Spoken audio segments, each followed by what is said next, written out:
Peace, brother. Yo, what's good? What's good? How are you?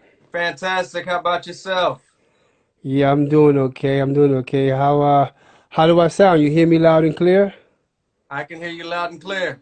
How That's do I what's sound? Yeah, you sound perfect. You coming in. I mean, sometimes you know how it is with the live. Sometimes Absolutely. the connections can kind of be, but we all good. We all good. Right. For everybody tuning in, this is Quarantine Sessions, episode 36. I am with the Yeah. legendary Afu-Ra. Thank you for joining us this afternoon. Nighttime where you're at. Yeah, it's a pleasure. Yeah, it's a pleasure to be here. Thank you. I'm honored. Actually, yeah, it's going on, it's exactly 10 o'clock. Well, a little after 10, 10 after 9.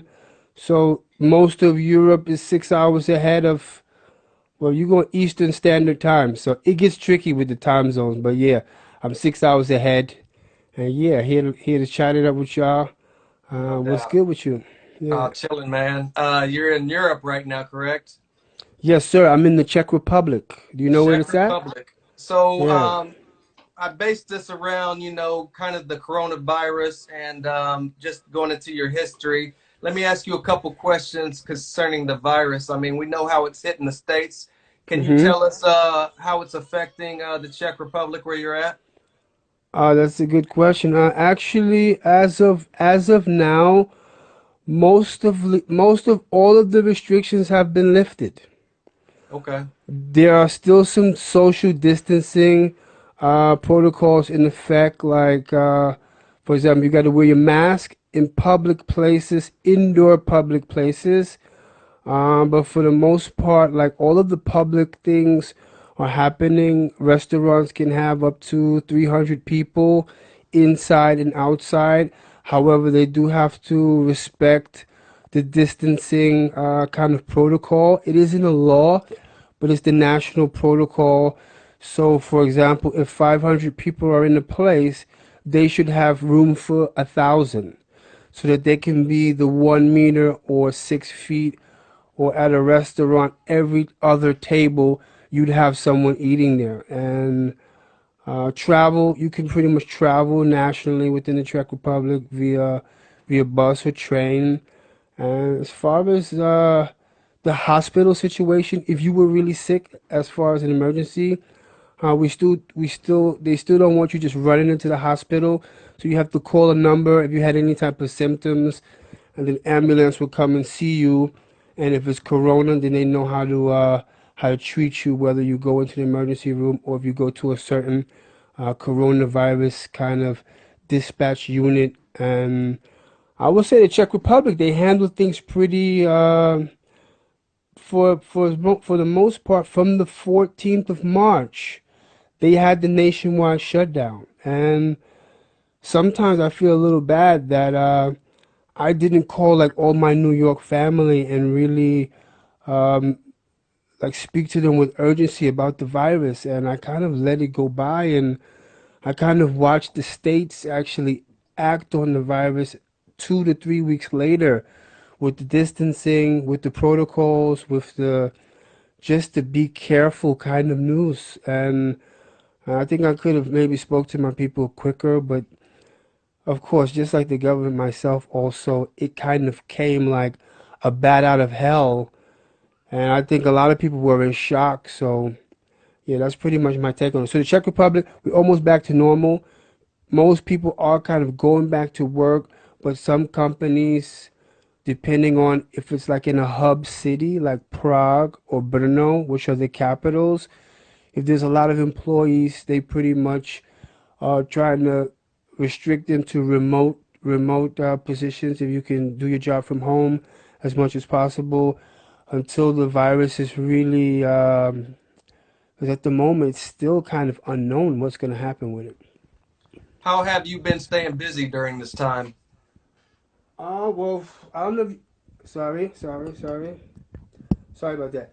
I don't know if Right. you've been watching my Instagram, but I've been using this time to just get my physical right, just work out, training my breathing, doing like deep breathing techniques, doing a lot of research as far as how to be proactive in terms of preventive health. you know. So, because, you know, technically the body is made of millions and thousands of hundreds of thousands and millions of viruses and bacteria. And technically, if you're fit in the sense that your immune system is normal, you don't have a depressed immune system, and you're pretty much exercising, you are basically challenging your cardiovascular system a little bit, and you keeping your mental and your spiritual faculties kind of positive, you should be able to walk in a room full of viruses and not contract them, you know? So I've been doing a lot of reading and just a lot of internet searching. Deep breathing is key, eating right, of course, rest, not smoking, and staying positive and working out. And as you know, I teach English. I'm an online English teacher for a lot of international people who need to speak English for business or just for their hobby. Right. Are you spending this time at all creating new music? At the moment, no. I'm promoting my new album. It's good that you mentioned that. I have a new album out. It's called Urban Chemistry.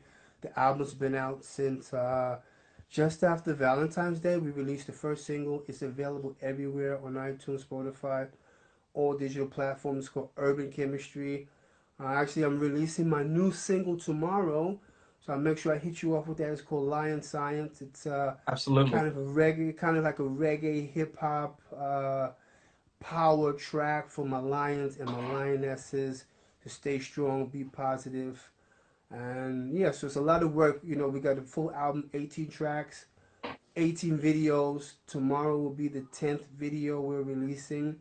So it's like every 30 day, each 30-day period, I'm working on my social media and just trying to link with people like yourself, other press outlets, other artists, and at the same time try to give something thought provoking through the social media connection, and just trying to stay active in the community. And in some ways, the virus situation kind of opened up a different type of portal through the social media. It always was there, but I think artists like myself, maybe artists like Talib Kweli, people who have like cultural thought, people who have knowledge, want to share things about health, about understanding.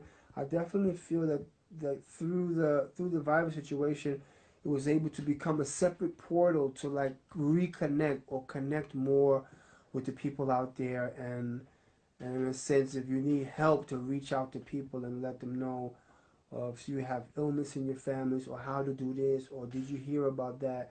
And I really think a lot of our communities have bonded in a way through the social media, unlike any other times before. And I think it's I don't know if you remember the cartoon. It said that's one to grow on. Oh You yeah, remember yeah, that? You yeah. remember? What Absolutely. cartoon was that from? That's one to grow on. Anyway, What? but that's old school. That's old school shit. Right. So yeah, brother. Yeah. So just yeah. So a lot of my music on the new album is definitely hardcore hip hop. And when I say hardcore hip hop, I mean lyrically challenging rap patterns or verse patterns that's not just hat, rat, cat. I tried to put together an album to kind of connect with the world. As I'm in Europe, I've always been an international artist, and of course I'm from Brooklyn, but a lot of the links I have gained and nurtured over the years are from all over the world. So my new album, Urban Chemistry, is about the different urban stories from different artists from around the world. 18 guest artists, 18 plus guest artists. We went to the different urban communities shooting the videos, like Mauritius, Barcelona, Jamaica, Canada, France, few cities in France. We still got Boston on the list to go shoot Big Shug. So basically, the new album, Urban Chemistry, is just about the global landscape. A lot of people are aware that hip hop is global, and I use this album to kind of display that, and at the same time show people where I'm at nowadays. You know? Cool. You got a lot of history well before urban chemistry. Let's Yeah, go back a yeah. little bit and work our way up to urban chemistry. Can you tell everybody where you were born and raised? Yes, sir. Yeah, I was born in Brooklyn, New York, and I was raised all my life in New York City, in Brooklyn. I've lived in Queens here and there, but for the 99% of my life, I lived in Brooklyn until I moved to Europe 5 years ago. Okay. And we'll get into the move, why you moved Okay. there in just a little bit on the Yeah. timeline. No Um, doubt. any obstacles you had to endure growing up in Brooklyn? Uh, I mean, besides like the normal hood stuff, like where you things could have happened if you wasn't careful, but I guess I can't count that. But I would say I had a really good childhood actually. I wasn't. I don't come from a rich family, but I was raised by my mom, my grandma, pretty much my three aunts, and most of my childhood I didn't have my father there. So maybe that could have been an obstacle that I can look back at it now. But at the time, my mother and them was holding it down. You know how a lot of black women can do. They do what they gotta do, and okay, I can't say I didn't miss my dad because I remember sometimes when I did miss him. But thinking about it, my mom did a great job raising me. I didn't really have any obstacles to overcome besides myself, besides like listening to the right information or doing what's morally or what's correct for the moment at the time. I mean, maybe when I was 23, I got hit by a car right before the Body of the Light Force album. Okay, remember the time when World Went Through Cities came out? That was my Yeah, first single. right, I didn't have an album deal at that time, and we released the first 12 inch. Remember back in the days when 12 inches was banging? So that was my first 12 inch. Yeah, World Went Through Cities, right. uh, and I got hit by a car. I was going to go practice doing some taekwondo in the park with a friend. We was trying to train each other how to do a backflip, right? And I didn't see it coming. I got hit by a car. Basically, 9 days later, I woke up. I was coming home from the hospital. Maybe Wow. I've had about like 6 to 7 months where I didn't really know like left from right, blue from black, cat from rat. I was kind of like when those boxers get hit in the ring and they think they can fight, but they can't fight. And the referee is like, "Do you know where you are?" I truly understand that because the type of head trauma I had, like I was just constantly dizzy and just didn't have a sense of like coherence of like just dumbfounded. And yeah, so that happened. But of course, I'm extremely. Well, I can say of course. Well, thank the Most High. I'm extremely blessed. After a few months, I ended up having a bit of medicinal toxicity in my system, and I had some symptoms like vomiting and nausea, heavy vomiting and heavy nausea. And when I went to the emergency room, they reviewed me. They knew I was hit by a car. I had a head trauma. I was taking a certain medication called Dilantin, which is a anti-seizure medication. And once they flushed my system out, everything was clear. Like I was like, what happened? What was going on? And it was the medicine. The medicine actually had me so drugged that after the post emergency room or the post triage time period while I was at home, I like video games was black and white, and it was because of that medicine. It's a heavy, I guess it's a heavy sedative that you're just like drugged, like Wow. Dilantin. That's it. So that could have been maybe one of the only obstacles because my moms and them told me I didn't know left from right. DJ Premier came to the hospital. I didn't even know who he was.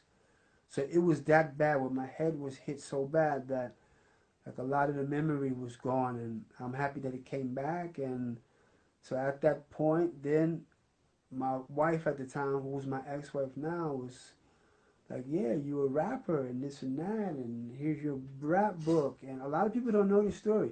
Here's your rap book, and I had the Whirlwind Through City. I had Defeat, I had written Defeat, and yeah. So she informed me about my label, D&D Records, blah blah blah. I called them up. They was like, Afu, We thought you was a goner. We thought you were gonna be a vegetable, really, because all of those people, like guys from D&D Studio, Premiere, a lot of people, old homies from the neighborhood, came to see me in the hospital, and the only one I really knew was really like my mom and my nana. R.I.P. my nana. So then there's things that started happening from there as far as my musical career, as far as post Jeru the Damager time with rocking with on his first two albums. So that might be the only obstacle I could really speak about. You know, my life could have been taken. Yeah.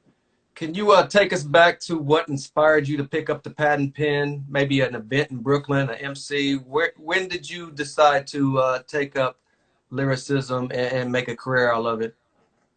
I would say definitely around. Well, a career of it came later, but picking up the pen, that came about in high school. You know, like at the time when I was in high school, that was like 88, 89, 87, 88, 89. I graduated in 91. And at that time, like, I was always a fan of music. I was always somebody with a Walkman, listening to this, listening to that, R&B, reggae, all genres of music. But at that time, if you could recite other rappers' raps, like Big Daddy Kane or Run DMC or Special Ed, yeah, I used to want to be Special Ed when I was young. Really, Everybody I used to did. want to be, I used to want to be Special Ed. So I would say in high school, just at the same time, Jeru the Damager, me and him was homies. We from the same neighborhood, East New York.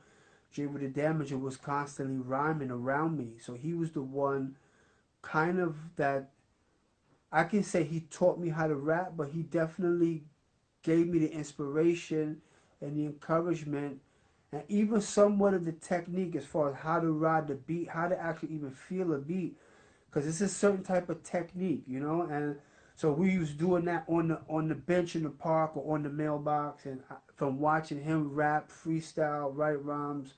One day in high school, I just decided to write a rhyme, and I brought it home, and I said, yo, Ru, I wrote it wrong. He's like, bro, let me hear it. So I kicked it for him. He was like, yo, keep writing. And that was all he said. He was like, yo, keep writing.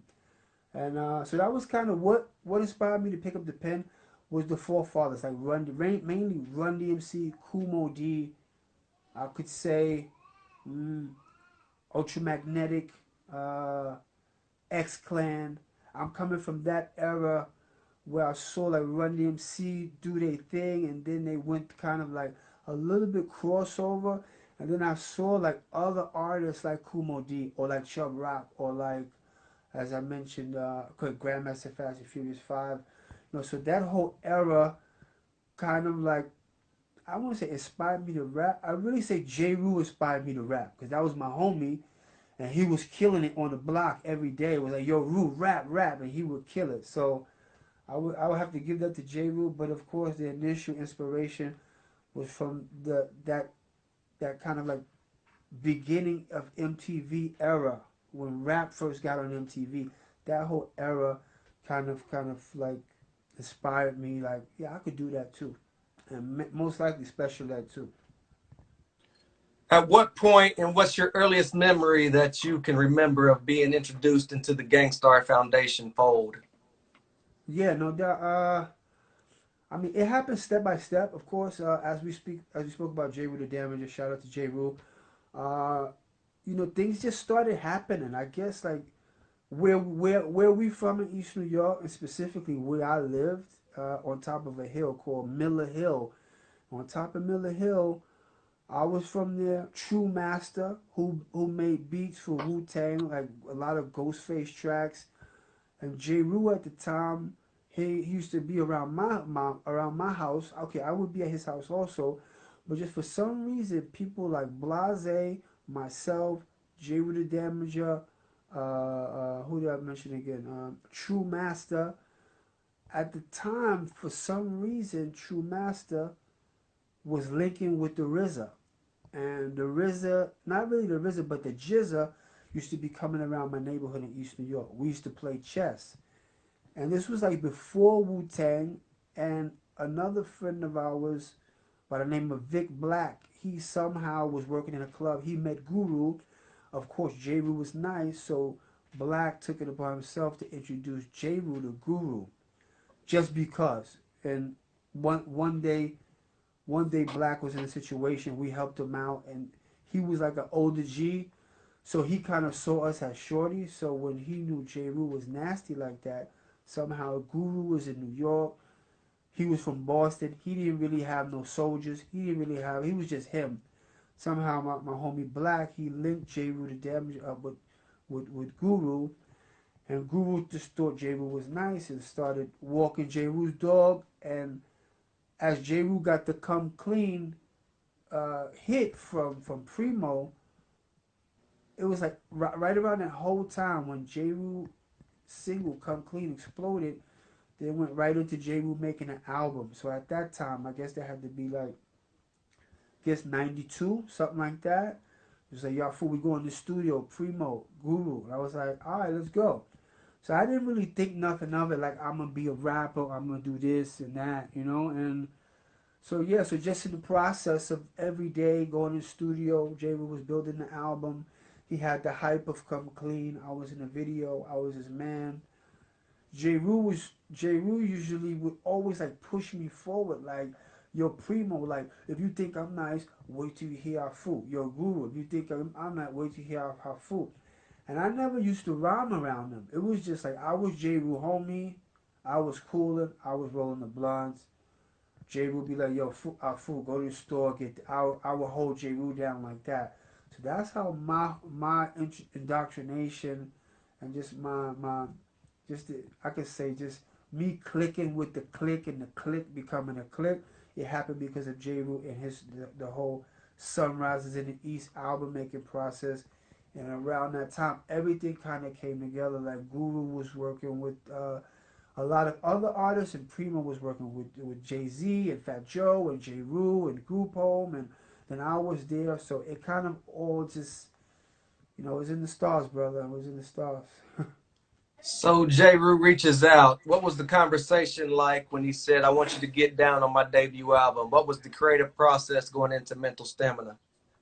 Oh, no doubt. Well, I mean, at that time, me and Jeru, we used to share a two-bedroom apartment in Brooklyn. So Jeru, of course, you know, they had the way they was doing the album, and then Jeru, I'm not sure exactly how it happened, but I think one day we was at the crib. He was like, "Yo, our fool Primo got the beat for us," and I was like, "Beat for us?" He was like, "Yeah, you gonna be on my album." I mean, he didn't really make it clear, but Jeru could have done his album alone. That's how dope his first album was. You know, I didn't really have to be on an album. But because me and Jeru was in such a zone, like we was like brothers. You know, we still brothers, but you know sometimes brothers separate. You know, but at that time we really was living like brothers, like washing our clothes together, like in the kung fu movie, washing our clothes together. We was practicing taekwondo together. We was rolling L's. We was reading books. We was juicing, vegetarian, dreadlocks. We was going everywhere around the city.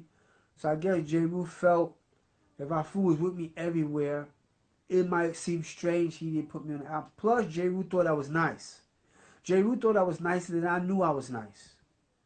Kind of like the Matrix, you know. And I've always big up Jeru the Damager for that.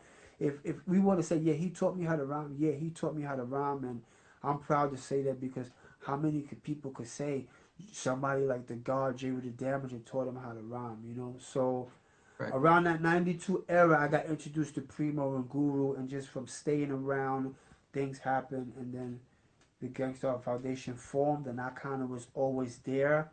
So that's how it is. Was there a bidding war for Afu-Ra after the Mental Stamina dropped? Actually, to tell you the truth, there wasn't actually at that time, because remember at that time you had Gangstar riding high. They had their certain album. I think it was Daily Operation. Maybe the second, the third album, Hard to Earn. So, or maybe Guru was doing like Jasmine Taz 1 or something like that. So Gangstar was already becoming like a fixture as far as like the East Coast, like Renaissance, hip hop. I always, I always depict Guru like one of the first kind of like East Coast rappers after like Dre and them was killing it with Snoop and all of that, and gangster rap was popping. Kind of Gangstar came out with like a intelligent kind of classic, kind of classical kind of still raw but intelligent kind of hip hop. Plus, Primo had the rhythmic scratch. So at that time, we didn't think of it, but when you look back at the swaying of like the Chronic killing it and Snoop in them, that's what brought the East Coast back into the scene. You know, before Wu Tang, it was Gangstar, Jeru the Damager, and that first Come Clean, boom boom boom boom boom boom. So so definitely the East Coast contribute like it getting its swag back with Gangstar J with the Damager. But as far as like after the first album, we were so busy. We was on tour here. We was in Japan. We was around Europe. We did like 40 dates in America. Went and did 30 dates in Japan. Then went 70 dates in Europe. So there wasn't really time for that. And at the time, I still was a little bit under the radar. Even though Jeru was a huge success, the multi-platinum hip hop, it didn't come to the East Coast until I would say like Wu Tang. You know what I mean? I think like when Wu Tang came out and Biggie came out, then the platinums and golds started happening. But at that time with J. Rule, he was a huge success. He was all over the radio. He had a national hit record, a global hit record. But at the same time, he still was a little bit under the radar. And so there wasn't a huge bidding war for me. It took J. Rule the Damager to put out 2 albums. I was on both of those albums. And then at the point of actually, I only got one approach. Well, no, not one approach. You remember when Ruckus Records first started? Me and J. Rule, we had a sit down with at that time John Forte. He was an A&R for Ruckus Records. We had a sit down over. That's when the Fugees was killing it. So it went from J. Rule's first album to his second album. Now you got rap that's selling 30 million albums like the Fugees. So at that time, I guess me and J. Rule, we decided like let's become more business minded. Before we really weren't. We kind of were like doing our hip hop and just like feeling the vibe. And that's another topic we talk about. So the first label that really offered me a deal was D&D Records, because we was at a show in the BX or Manhattan somewhere. You know what I mean by the BX? Yeah. Okay, forgive me. I'm in Europe, so you know what I mean. All right. So yeah, we was in somewhere doing a Big L tribute concert. Showbiz AG, Diamond D, J. Rule, Guru. It was like I ain't gonna say full of thugs, but it was definitely like a street New York crowd. And I think it might have been my first or my second show. And then when I went on stage and I went influential, scientifical, the crowd just went nuts. Like I didn't even expect that type of response. And it was that moment when the owners of our studio, D&D Records, they was at that time forming a label. They approached me with my first record deal. Was that you ended up dropping your first debut single, "Whirlwind Through Cities" in '98? Why did it take 4 years to come out with your own single? Say that again. Repeat the question. Your Sorry. debut single came out in '98. Why did it take almost 4 years to get your own debut single from the time you dropped Mental Stamina? Well, so from Mental Stamina until my first single. Right. Well, like I said, we was just so busy. We were busy. We was ripping and running and doing this tour and that tour.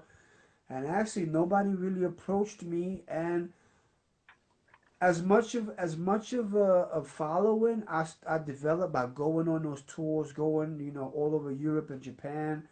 It just wasn't. It just, for example, it was just like right after I got my deal. I think that's when all these deals just started popping off all over the place. But before Guru and before Jeru got their deal, it was unheard of dudes from Brooklyn just getting a deal. Remember that time? It was like, it wasn't so far from I'm the king of rock. It wasn't too far from that time. So when Guru and them was blowing up and Jeru blew up with the massive single, I guess I guess the record execs or the people who was in the position to sign me, they wasn't really seeing hip hop like that. They kind of was like They saw Run DMC, they saw the Beastie Boys.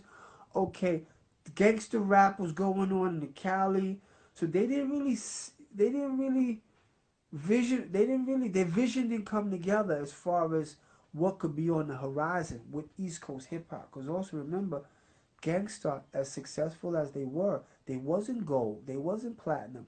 As successful as Jeru was, he wasn't gold, he wasn't platinum. Meanwhile, dudes on the West Coast like Dre and them, Snoop, NWA, they were selling crazy records. And before that, it was only Run DMC and the Beastie Boys who was platinum. So I guess because right at that time, it was right on the threshold of hip hop really being manipulated, I guess, by in the corporate sense, by the companies seeing the dollar signs, and it started slow, and plus also I was dropping influential, scientifical power. My mental violence was shower. They didn't really see that being marketable. You know what I mean? I Right. don't think it's ever became marketable. Some ways, this type of flow and type of intellectual kind of conscious rap never was like a commercial entity. You have some people who might have some science, but that type of core of who the artist is, like people know when I drop a track, you're going to hear lyrical, superficial, super scientifical, pugilistic. That's never been like a commercial like vehicle as far as like making dollars, okay? But yeah, I guess that, and then also the imagery of artists didn't really emerge as far as from New York until Biggie.